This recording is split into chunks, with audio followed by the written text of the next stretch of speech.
यहाँ पर देख सकते हैं हमारे पास सेंटअप एग्जाम में जो ओरिजिनल क्वेश्चन था वही क्वेश्चन हमारे पास है। तो आप लोग एकदम अच्छे से क्वेश्चन नंबर 1 से आंसर मिला लीजिए। देखिए फर्स्ट नंबर क्वेश्चन क्या है।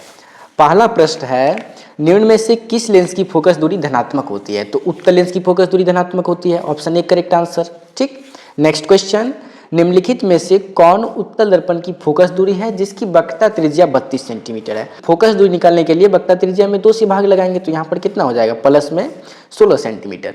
ठीक, नेक्स्ट क्वेश्चन है प्रकाश के अपवर्तन के कितने नियम। तो प्रकाश के अपवर्तन के कितने नियम, 2 नियम, option C correct answer. 4 number question है तरंगदैर्घ्य को सामान्यतः व्यक्त किया जाता है, किसमें व्यक्त किया जाता है, एंगस्ट्रम के रूप में। किसमें व्यक्त किया जाता है, एंगस्ट्रम के रूप में। तो यह हो गया 4 नंबर का आंसर। ठीक, आइए नेक्स्ट क्वेश्चन का आंसर मिलाइए। देखिए किसी लेंस द्वारा उत्पन्न आवर्धन का एसआई मात्रक क्या होता है, मीटर में होता है। किसमें होता है, मीटर में। ठीक, नेक्स्ट क्वेश्चन किसी गोलीय दर्पण द्वारा बना प्रतिबिंब का आवर्धन m निम्नलिखित में से किसके बराबर होता है। आवर्धन m बराबर होता है माइनस में v/u। ठीक, नेक्स्ट क्वेश्चन यदि एक अवतल दर्पण के सामने रखी एक वस्तु की दर्पण से दूरी बढ़ा दी जाए तो प्रतिबिंब की दूरी क्या हो जाएगी, घट जाएगी। ऑप्शन नंबर सी इसका करेक्ट आंसर। नेक्स्ट क्वेश्चन उत्तल दर्पण की फोकस दूरी और उसकी वक्रता त्रिज्या का अनुपात कितना होता है, 1/2 मतलब 1:2। ठीक, यहाँ तक आप लोग मिला लिए। अब देखिए नेक्स्ट क्वेश्चन क्या है।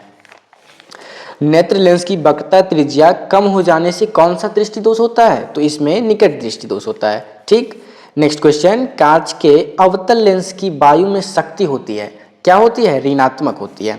ठीक, नेक्स्ट क्वेश्चन है एमीटर से निम्नलिखित में से किसे मापा जाता है। तो विद्युत धारा को एमीटर से मापा जाता है। ठीक है, इसको आपको अच्छे से याद रखना है।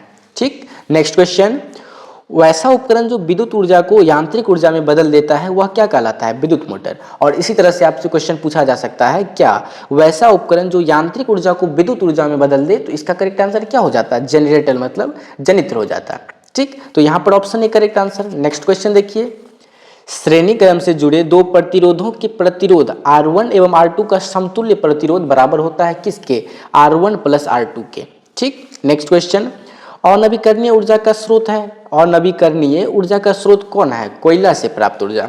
ठीक, ऑप्शन नंबर बी इसका करेक्ट आंसर। नेक्स्ट क्वेश्चन है किलोवाट घंटा मात्रक है, किलोवाट घंटा मात्रक किसका है, विद्युत ऊर्जा का। Option number B correct answer. 16 number question निम्नलिखित में से कौन वर्ण विक्षेपण प्रदर्शित करता है। तो वर्ण विक्षेपण कौन प्रदर्शित करता है, प्रिज्म। ठीक, अगला प्रश्न है नरोरा परमाणु शक्ति केंद्र किस राज्य में स्थित है। तो यह उत्तर प्रदेश में स्थित है। ऑप्शन नंबर ए इसका करेक्ट आंसर। ठीक, 17 तक मिला लिए। अब देखिए 18 नंबर क्वेश्चन क्या है। 18 नंबर क्वेश्चन में है पवन विद्युत जनित्र में कुंडली को घुमाने का काम मूलतः कौन करती है, गतिमान हवा करती है। Option number B correct answer. ठीक, वर्ण विक्षेपण असंभव है किसमें, निर्वात में असंभव है। 20 नंबर क्वेश्चन है 100 वाट 200 वोल्ट। ठीक है, अनुमत बल्ब को 100 वोल्ट आपूर्ति से जोड़ने पर धारा होगी 0.25 एम्पियर मतलब ऑप्शन नंबर डी इसका करेक्ट आंसर। ठीक, अगला प्रश्न देखिए एक वस्तु की नेत्र से दूरी बढ़ाने पर रेटिना पर बना प्रतिबिंब कैसा होगा, समान साइज का बना रहेगा। कि कैसा रहेगा, समान साइज का बना रहेगा। अगला प्रश्न विद्युत चुंबकीय प्रेरण की खोज किसने किया था। तो विद्युत चुंबकीय प्रेरण की खोज फैराडे ने किया था। कौन किया था, फैराडे ने। ऑप्शन नंबर ए इसका correct answer. Okay, next question देखिए क्या है निम्नलिखित में कौन सा कथन सत्य है। तो यहाँ पर ये वाला ऑप्शन नंबर डी वाला कथन सत्य हो जाएगा, क्या, जूल बराबर कुलाम इंटू में वोल्ट। ओके, अगला प्रश्न देखिए क्या है प्रतिरोध का एसआई मात्रक। तो प्रतिरोध का एसआई मात्रक क्या होता है, ओम। यहीं पर अगर आपसे पूछा जाता प्रतिरोधकता का एसआई मात्रक तो वहां पर हो जाता ओम मीटर। ठीक है, और यहाँ पर ध्यान रखना है ओम का संकेत क्या होता है, कुछ इस प्रकार होता है। ओके, अगला प्रश्न देखिए वोल्ट बराबर होता है मतलब 1 वोल्ट बराबर कितना होता है, जूल प्रति कुलाम के। ऑप्शन नंबर ए सही आंसर। ठीक, 26 नंबर सवाल देखिए बेंजीन का अनुसूत्र क्या है। बेंजीन का अनुसूत्र C6 और H6 होता है मतलब ऑप्शन नंबर सी सही आंसर। ठीक, 27 नंबर सवाल देखिए स्टेनलेस स्टील में लोहा एवं कार्बन के अलावे अन्य तत्व कौन कौन रहते हैं। तो यहाँ पर निकेल एवं क्रोमियम रहते हैं मतलब ऑप्शन नंबर बी इसका सही आंसर। ठीक, नेक्स्ट क्वेश्चन देखिए 28 नंबर सवाल क्या है सोडियम के परमाणु की बाह्यतम कक्षा में इलेक्ट्रॉनों की संख्या कितनी होती है। तो 7 होती है। ऑप्शन नंबर डी इसका करेक्ट आंसर। ठीक ना, देखिए नेक्स्ट क्वेश्चन क्या है हाइड्रोजन के 2 परमाणुओं के बीच कितने आबंध होते हैं। तो यहाँ पर 1 आबंध होते हैं। इसका आंसर नेक्स्ट क्वेश्चन क्या है, ग्लूकोज के एक अणु में ऑक्सीजन के कितने परमाणु होते हैं? तो यहाँ पर ऑक्सीजन के 6 परमाणु होते हैं। ठीक, तांबा की परमाणु संख्या, तो तांबा की परमाणु संख्या कितनी होती है? 29, और लोहा का परमाणु संख्या 26 होता है। नेक्स्ट क्वेश्चन देखिए, ईथेन के एक अणु में कितने सहसंयोजक बंधन होते हैं? ठीक ना, तो यहाँ पर 7 सहसंयोजक बंधन होते हैं। 32 तक हमने मिला दिया आंसर। इसमें से आपका कितना सही हुआ आप कमेंट में बताइए। और नेक्स्ट क्वेश्चन देखिए क्या है, अम्लराज के ताजा विलयन में किस अनुपात में सांद्र हाइड्रोक्लोरिक अम्ल एवं सांद्र नाइट्रिक अम्ल रहता है? मतलब इसका अनुपात की बात करें तो यह 3:1 में रहता है। ठीक है, अगला प्रश्न, आधुनिक आवर्त सारणी में कितने ऊर्ध्व स्तंभ समूह है? तो यहाँ पर 18 ऊर्ध्व स्तंभ समूह है। ठीक ना। नेक्स्ट क्वेश्चन, सोडियम बाइकार्बोनेट और टार्टरिक अम्ल का मिश्रण क्या कहलाता है? बेकिंग पाउडर कहलाता है। क्या कहलाता है? Baking powder. और नेक्स्ट क्वेश्चन, ह्रासित भूमिगत जल का पुनः परिपूरण निम्नांकित में से किससे होता है? तो यह वर्षा के जल से होता है। किससे होता है? वर्षा के जल से। ऑप्शन नंबर बी इसका करेक्ट आंसर। आपको ध्यान से इसका आंसर मिलाना है। ठीक ना। देखिए 37 नंबर सवाल क्या है, निम्नांकित संकेतों द्वारा व्यक्त तत्वों में कौन सा धातु है? तो यहाँ पर धातु की बात करें तो यह ऑप्शन नंबर बी हो जाएगा। ठीक, अगला प्रश्न, निम्न में से किस तत्व में न्यूट्रॉनों की संख्या 0 होती है? तो हाइड्रोजन की बात करें तो इसमें न्यूट्रॉनों की संख्या क्या होती है? 0 होती है। ठीक, अगला प्रश्न देखिए, वैसे यौगिक जिनका अणुसूत्र समान किंतु संरचना सूत्र भिन्न भिन्न है कहलाते हैं? यह समावयवी कहलाते हैं। ऑप्शन नंबर ए इसका करेक्ट आंसर। नेक्स्ट क्वेश्चन, निम्नांकित विलयनों में कौन सबसे अधिक अम्लीय है? कमेंट बॉक्स में बताना है। ठीक है, अब नेक्स्ट क्वेश्चन देखिए क्या है, अधिकतर धातुओं के ऑक्साइड होते हैं, तो अधिकतर धातुओं के ऑक्साइड जो होते हैं अम्लीय होते हैं। ठीक है, और अधातुओं के ऑक्साइड क्षारीय होते हैं। ठीक, ये प्रश्न आपको अच्छे से याद रखना है। नेक्स्ट क्वेश्चन, मेंडलीव की आवर्त सारणी में समूहों की कितनी संख्या है? तो इसमें 9 हो जाएगा सही आंसर। नेक्स्ट क्वेश्चन है, ऑक्सीजन आधुनिक आवर्त सारणी के किस समूह का सदस्य है? तो यह 16, मतलब इसके समूह की सदस्यों की संख्या कितनी हो जाएगी? 16। अगला प्रश्न, वे तत्व जिनके बाहरी सेल पूर्ण रूप से भरे होते हैं क्या कहलाते हैं? उत्कृष्ट गैस। क्या कहलाते हैं? उत्कृष्ट गैस। नेक्स्ट क्वेश्चन, निम्नांकित में से कांसा किनकी मिश्र धातु है? तो Cu+Sn की मिश्र, तो Cu+Sn की मिश्र धातु, मतलब ऑप्शन डी इसका करेक्ट आंसर। नेक्स्ट क्वेश्चन, आधुनिक आवर्त सारणी की क्षैतिज कतारें कहलाती है? यह आवर्त कहलाती है। क्या कहलाती है? आवर्त। ऑप्शन नंबर ए इसका सही आंसर। अगला प्रश्न मिलाइए, देखिए नाइट्रोजन की बाह्यतम कक्षा में 47 नंबर सवाल है, इलेक्ट्रॉनों की संख्या होती है, तो इसमें इलेक्ट्रॉनों की संख्या की बात करें 5 होता है। 48 नंबर सवाल, अम्ल का जलीय विलयन विद्युत का संचालन करता है, क्योंकि अम्ल जल में क्या होता है? विलय होता है, मतलब घुल जाता है। ऑप्शन नंबर बी इसका करेक्ट आंसर। 49 नंबर सवाल, जिंकाइट किस धातु का अयस्क है? तो यह जिंक का, मतलब Zn का अयस्क है। अगला क्वेश्चन, अमोनियम क्लोराइड का जलीय विलयन होता है, तो यह क्या होता है? अम्लीय होता है। इसका correct answer option number A हो जाएगा। 51 नंबर क्वेश्चन मिलाइए, देखिए निम्नांकित में कौन सा तत्व आसानी से इलेक्ट्रॉन का त्याग नहीं कर सकता है? तो यहाँ पर F,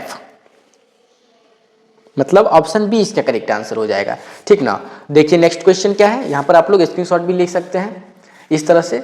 देखिए नेक्स्ट क्वेश्चन क्या है, 52 नंबर सवाल में सोने में कौन सी धातु मिलाकर मिश्र धातु तैयार की जाती है? तो सोने में कॉपर मिलाकर मिश्र धातु तैयार की जाती है। ऑप्शन सी इसका सही आंसर। नेक्स्ट क्वेश्चन, अम्ल के जलीय विलयन का स्वाद कैसा होता है? तो स्वाद खट्टा होता है। ओके, निम्नांकित में कौन अम्लीय ऑक्साइड है? तो अम्लीय ऑक्साइड की बात करें तो यह हो जाता है SO2। ऑप्शन नंबर डी इसका करेक्ट आंसर। 55 नंबर क्वेश्चन में निम्नलिखित में कौन एक परमाणु अणु के रूप में होता है? तो यह ऑर्गन होता है। क्या होता है? ऑर्गन। ऑर्गन, ऑप्शन बी इसका सही आंसर। 56 नंबर क्वेश्चन में पक्षी तथा चमगादड़ के पंख क्या है? असमजात अंग या समजात अंग? तो इसका करेक्ट आंसर होगा समजात अंग, मतलब homologous. Wings of birds and bats are. ठीक है, देखिए अगला प्रश्न क्या है, जठर ग्रंथियां पाई जाती है, तो यह अमाशय में पाई जाती है। ऑप्शन नंबर ए इसका करेक्ट आंसर। 58 नंबर क्वेश्चन, अंडोत्सर्ग का कारण है, तो इसका कारण LH है। 59 नंबर क्वेश्चन, सही खाद्य श्रृंखला का उदाहरण है, तो घास बकरी को खाता है और बकरी को बाघ खा जाता है, तो यह एक सही खाद्य श्रृंखला है, मतलब ऑप्शन बी इसका करेक्ट आंसर। समझे ना। देखिए अगला प्रश्न क्या है, 60 नंबर क्वेश्चन, बीज विकसित होता है, किससे विकसित होता है? बीजांड से विकसित होता है। ठीक, नेक्स्ट क्वेश्चन, किस पौधे में रंध्र अनुपस्थित रहते हैं? तो यह रंध्र जो है हाइड्रीला में अनुपस्थित रहते हैं। ऑप्शन बी इसका करेक्ट आंसर। एकदम अच्छे से आप लोगों को सभी प्रश्नों को मिलाना है और जो प्रश्न गलत है उसका सही आंसर टिक लगाना है, ठीक है, और सभी प्रश्नों को याद अच्छे से कर लेना है। देखिए 62-61 तक टिक लगा लिया, 62 नंबर सवाल में टिक लगाइए। देखिए क्या है, देखिए बहुत ही आसान सा सवाल 62 नंबर में है, क्या क्लोरोफिल वर्णक का रंग होता है? तो इसका रंग क्या होता है? हरा होता है। ठीक, तो एक सामान्य स्त्री में कौन से लिंगन सूत्र मिलते हैं? इसका करेक्ट आंसर ऑप्शन सी हो जाएगा। ठीक, देखिए 64 नंबर क्वेश्चन क्या है, आयोडीन घोल को स्टार्च में मिलाने पर इसका रंग कैसा हो जाता है? नीला और काला। ठीक है, कुछ इस प्रकार का हो जाता है। तो इसका correct answer option B. 65 number, दो तंत्रिका कोशिका के मध्य खाली स्थान को कहते हैं, क्या कहते हैं? सिनेप्स कहते हैं।